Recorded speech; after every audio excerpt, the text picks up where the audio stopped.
નારી શક્તિની વાત કહેવા માટે જ પ્રવીણસિંહ મારી પાસે આવ્યા હતા. બેનબાના એકના એક પુત્રના અવસાન પછી એ પોતે હતપ્રભ થઈ ગયેલા. કોઈ દિશા ન સૂજે. સૌ માતાઓ છે એ પોતાના સંતાનને યાદ કરે તો એ દુઃખ, એ પીડા અને એ આખી વલોપાત છે એ આપણે સમજી શકશું. આવી પરિસ્થિતિની અંદર પણ મનોબળ ટકાવી રાખ્યું એટલું જ નહીં, પણ હવે સમાજના દરેક દીકરા દીકરી મારા સંતાન છે, આ પ્રકારની ભાવના એણે પોતાના હૃદયની અંદર ઉત્પન્ન કરી. એટલું જ નહીં, પણ આશરે 1 કરોડ રૂપિયા જેટલું દાન પણ આ સંદર્ભે એમણે પોતાના તરફથી. તો આ એક બહુ મોટી વાત છે. પડી જવું આપણો ગુનો નથી, પણ પડ્યા 1 કરોડ, મને પ્લીઝ વચ્ચે નહીં કહેતા, હું પાછો ઉલ્લેખ કરી દઈશ. પડ્યા પછી ત્યાં જ પડ્યા રહેવાની અંદર નામર્દાઈ છે, અથવા તો નારીત્વનું અપમાન છે. પડ્યા પછી જો તમે ઊભા થાવ અને સમાજ માટે કંઈક કરી શકવાની ભાવના સાથે બમણા જોશથી લાગી જાવ તો એને સલામ આપવી પડે, એને વંદન કરવા પડે.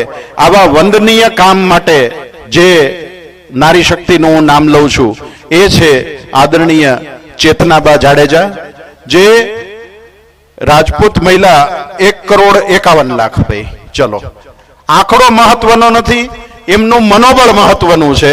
આંકડો મહત્વનો નથી, એણે પોતે જે કાર્ય કર્યું છે એ મહત્વનું છે. તો આપણે એવા ચેતનાબાને અહીંયા વિનંતી કરીએ કે પોતાના વક્તવ્યમાં, અને ખાસ કરીને એમનું વક્તવ્ય છે, એમનો અમે અહીંયા છે ને બધા સાથે મળી અને વિષય પણ નક્કી રાખ્યા, જેથી કરીને at the cost of repetition વારે વારે એકની એક વાત ન થાય, વધુ ને વધુ ઉપયોગી છે એ આપની સમક્ષ આવ્યા કરે. એટલા માટે આદરણીય બેન શ્રી ચેતનાબા સાંપ્રત સમયમાં ક્ષત્રિય સમાજમાં દાંપત્ય જીવન અને પારિવારિક જીવન તેમજ સામાજિક જીવનની સમસ્યાઓ અને એમના નિવારણ માટે ક્ષત્રિય સમાજમાં મહિલાઓની ભૂમિકા, અમને માટે એ સર્વથા યોગ્ય વ્યક્તિ છે. તો એવા ચેતનાબાને હું વિનંતી કરીશ, જે કચ્છ જિલ્લા રાજપૂત મહિલા સંઘ છે એના પ્રમુખ પણ છે. બેન શ્રી ચેતનાબા, આપને વિનંતી છે કે આપનું વક્તવ્ય અમારી સમક્ષ આપ રજૂ કરશો. ધન્યવાદ.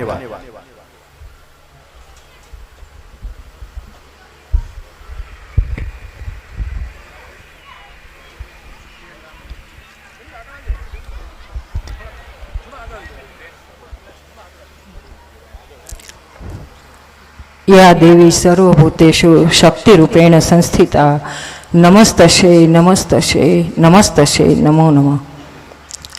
મંચસ્થ સમાજના તમામ શ્રેષ્ઠીશ્રીઓ તેમજ આપણી પેઢી દર પેઢીથી જે વંશાવેલી આપણી છે એ સાચવી અને હંમેશા રાજપૂત સમાજનું ગૌરવ લઈ શકે તેવા માનવંતા સર્વ બારોટજીઓ તેમજ સેવક ધૂણિયા અને પરિવારને આમંત્રણને માન આપીને આવેલા તમામ વડીલો, ભાઈઓ, બહેનો અને દીકરીબાઓ, સૌપ્રથમ હું ક્યારની અહીંયા ગેટ્સનો નજર કર્યું મેં તો તેમાં કાકા શ્રી ગોપાલજી બાપુ અને ભાઈ શ્રી દીપસિંહજી બાપુના નામનું જે પ્રવેશ દ્વાર છે. અને પ્રવીણસિંહભાઈ, હું ક્યારને વિચાર કરતી હતી કે ગોપાલદીપ નામ એટલે કાકા બાપુ અને ભાઈશ્રી બંનેના નામનો સમન્વય સાથેનો જે આ ગોપાલદીપ દ્વાર નામ આપવામાં આવ્યું છે તે ખૂબ જ સરસ છે. તે વતી પ્રવીણસિંહભાઈને અને તેમના પરિવારને અહીંથી ખૂબ ખૂબ શુભેચ્છા આપું છું. સાથે ચિરંજીવ કૃષ્ણપાલસિંહજીના 27મા જન્મ દિવસે પણ એમને ખૂબ ખૂબ શુભેચ્છા આપું છું કે માતાજી તેમને ખૂબ જ દીર્ઘાયુ કરે અને પિતા જેમ સમાજ કાર્યની અંદર આટલા વર્ષોથી અગ્રેસર છે તેમ પિતાના પગલે કૃષ્ણપાલસિંહ પણ સમાજની સેવા કરતા રહે તેવી માતાજી પાસે પ્રાર્થના. સાથે હકુભાભાઈ તો કચ્છનો કોઈ પણ એવો કાર્યક્રમ ન હોય કે હકુભાભાઈની કચ્છમાં હાજરી ન હોય, તો હું આજે હકુભાભાઈને હું સવાઈ કચ્છી તરીકે અહીંયાથી બિરદાવું છું અને તેમનો ખૂબ ખૂબ આભાર માનું છું કે કચ્છના દરેક કાર્યની અંદર હકુભાભાઈની હાજરી હોય છે. અને કચ્છ ને જામનગર તો આપણે ભાઈઓ જ છીએ, બધા એક જ છીએ ને આપ બધા જ જાણો છો કે સાંપ્રત સમયની અંદર સંગઠન હશે, પછી કચ્છ જિલ્લાનો હોય કે જામનગર હોય એવું નહીં, માત્ર ગુજરાત પણ નહીં, તે રાજપૂત સમાજ સંગઠિત બની ને પૂરા ભારત વર્ષની અંદર રાજપૂત સમાજને અહીં માતાજી પાસે પ્રાર્થના કરીએ, એક થાય નેક થાય. અને જેમ બાપુ આપણને કહી ગયા કે 5 દ્વારની જે શીખ અને સમજ આજે આપણને આપી છે, આપણે જન્મથી તો બધા રાજપૂત છીએ, પણ ક્ષત્રિય થવા માટે જે કર્મ, જે આપણું લક્ષ્ય હોય, જે કર્મ હોય, જે ધર્મ છે આપણો, એ નિભાવી શકીએ એવી તાકાત માતાજી આપ બધા જ ભાઈઓને અને બહેનોને આપે તેવી અહીંયાથી માતાજી પાસે અભ્યર્થના કરું છું. સાથે મને વિષય આપવામાં આવ્યો છે કે પારિવારિક જીવન અને દાંપત્ય જીવન. દાંપત્ય જીવનની અંદર આપણે બધા જ જાણીએ છીએ કે 2 પૈડા સરખા હોય તો જ પરિવાર ચાલે. અને હું માતાઓની સવિશેષ હાજરી છે તો હું ચોક્કસ એટલું કહીશ કે પહેલાંના સમયમાં પણ હકુભાભાઈ જ્યારે પણ રાજ પરિવારો હતા ત્યારે રાજ ઉપર કાંઈ સંકટ આવતું તો ત્યારે પણ જ્યારે યુદ્ધ લડવા આપણા રાજાઓ જતા તો ત્યારે પણ એ સમયમાં પણ રાણીઓ કે મહારાણીઓ પરિવારની સાથે રજવાડાઓ પણ ચલાવતી, કર્મ ધર્મ સમજીને ચલાવતી. તો આપણે એટલા બધા જે ક્ષત્રાણીય માતાઓ જે જોહર કર્યા છે, તમે એટલો વિચાર કરો કે હું ક્યારની જોઉં છું કે સાચી સંસ્કૃતિ હજી ગામડામાં સંચવાયેલી છે, કે મારા બહેનો દીકરીઓ અત્યારે લાજ કાઢીને આવે છે ને જાય છે અહીંયાથી, હું ક્યારની જોઈ રહી છું.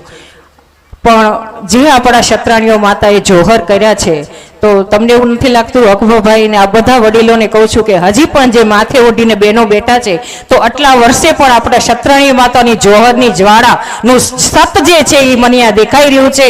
અને આપણે બધા જ માતાજીને પ્રાર્થના કરીએ કે જ્યાં સુધી આ પૃથ્વી રહે ત્યાં સુધી રાજપૂત સમાજની પરંપરા અને જે માન મર્યાદાને મોભો છે એ કાયમમાં જાળવી રાખે. અને બધા જ બહેનો પાસે એવી અપેક્ષા રાખીશ કે આપણી બધાની જવાબદારી છે કે જે ઉજળા કુળની અંદર આપણે જે જન્મ લીધો છે એ કુળની જે રીત રિવાજ ને પરંપરા છે એ આપણું કર્મ ને આપણો ધર્મ સમજી ને જે અત્યાર સુધી આપણે પાલન કર્યું છે અને આવનારા સમયમાં પણ અને આપણે બધા જે ધર્મનું પાલન કરવાનું છે. સાથે દીકરીબાઓને પણ કહીશ કે ભલે આજે 21મી સદી છે પણ શિક્ષણ પણ અમે આપીએ છીએ. હું પણ એક કન્યા છાત્રાલય ચલાવું છું. જ્યારે ઓપનિંગ હતું ત્યારે હકોભાઈ સાક્ષી છે કે 531 ગામની અંદર મેં કચ્છ જિલ્લામાં પ્રવાસ કર્યો હતો અને 10 કરોડ રૂપિયા સમાજ પાસેથી ફંડ લીધું હતું.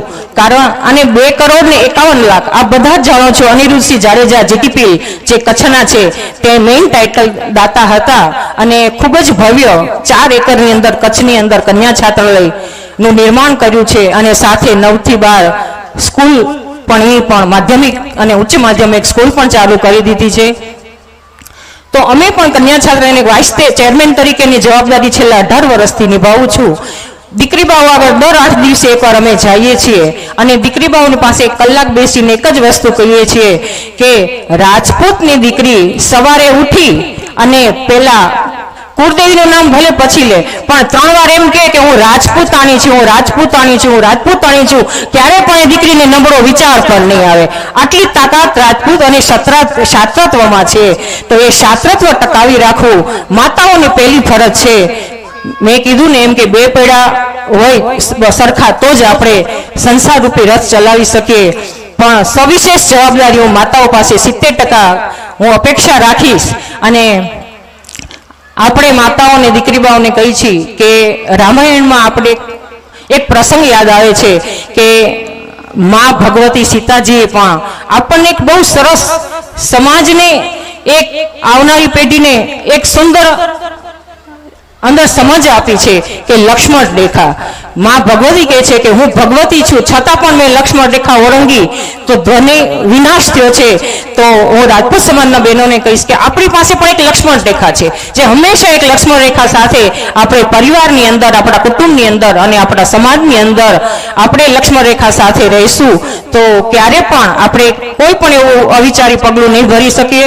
સાથે દીકરીબાઓને કહું છું કે કોઈ દીકરી ભણી ગમે એટલું પણ પરિવાર ચલાવવા માટે દીકરીબા માટે રોટલી તો ગોળ જ થવી જોઈએ.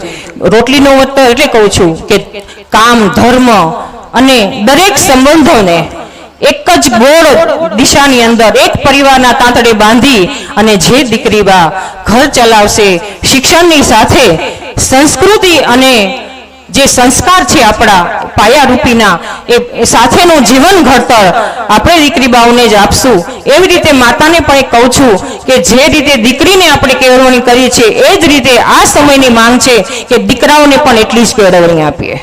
કારણ કે અત્યારે આપણે દીકરીઓ બધા જ ભણેલા જોઈએ છે. દીકરીઓ વહુ બધા એમ જ કહે છે કે મને દીકરા માટે વહુ તો ડિગ્રી વાળા જોઈએ છે. આપણે બધા વિચારો છો ને, જે પણ માતાઓ છો એ વિચારો છો ને દીકરા માટે, તો આપણે બહેનોને એક માહોલ પણ એવો તૈયાર કરવો પડશે કે જો ડિગ્રી વાળા દીકરીઓ લેશે ને તો આ સાંપ્રત સમયના પ્રમાણે એવો ઘરનો માહોલ પણ એવો લેવો પડશે કે જે પણ અત્યારે બનાવ બને છે ને જે પણ વિચારોના મતભેદ સમાજમાં વધારે ઉપસી આવ્યા છે એ મતભેદને આપણે ક્યાંક ને ક્યાંક ઓછા કરી શકશું અને એક આપણા સમય પ્રમાણે જે સોચ છે એને વિચારી અને આગળ વધશું તો ચોક્કસ આવા થોડા પણ જે 5% કિસ્સાઓ બને છે એ પણ આપણે અહીંથી ઓછા કરી શકશું. સાથે આજનો જે આ કાર્યક્રમ છે એ ખૂબ જ સુંદર છે અને પ્રવીણસિંહભાઈ, મને ખબર છે કે જ્યારે આપણે આપણા સ્વજનને ગુમાવીએ છીએ ને ત્યારે કેટલી તકલીફ થાય છે અને પરિવારમાંથી એક વ્યક્તિ ગયા પછીની જિંદગી કેવી રીતે જીવાય છે. હું પ્રવીણસિંહભાઈને કહીશ કે અત્રે આપ બધાની વચ્ચે હું હંસા બાબાને ચોક્કસ યાદ કરું છું, તેમને આ બધા વતી અહીંયાથી શ્રદ્ધાસુમન કરું છું અને જેનો જે આજે આપણા વચ્ચે નથી, પરિવાર વચ્ચે નથી, પણ જે જીવ શિવમય થયો છે, શિવ મહાદેવને, અને આજે પુરુષોત્તમ મહિનો ચાલુ છે તો આપણે ભગવાનને પ્રાર્થના કરીએ કે તેના ચરણોમાં એને સ્થાન આપે, મોક્ષ આપે અને હંસાબાના અને સર્વ પિતૃઓના આશીર્વાદ જે આજે આપણે ગોપાલજી દ્વારા જોઈ રહ્યા છીએ તમામ પરિવારના પિતૃઓના આશીર્વાદ પરિવાર ઉપર બન્યા રહે તેવી અભ્યર્થના સાથે આપ સૌએ અહીં બોલાવી સન્માન કર્યું તે બદલ ખૂબ ખૂબ આભાર. જય માતાજી. જય માતાજી. ધન્યવાદ બેનજી, આપે બિલકુલ યથાર્થ વાત કરી અને આ આખા પ્રવચનની અંદર છેલ્લે આપે બેનશ્રીને યાદ કરી અને આને સંપૂર્ણતા આપી છે. કારણ કે આપણે બહેનો દીકરીઓને વાત કરીએ અને ગૃહલક્ષ્મી એમને યાદ કરવા ઘટે, આપે ચૂક્યા નથી એ બદલ આપને હું ધન્યવાદ આપું છું.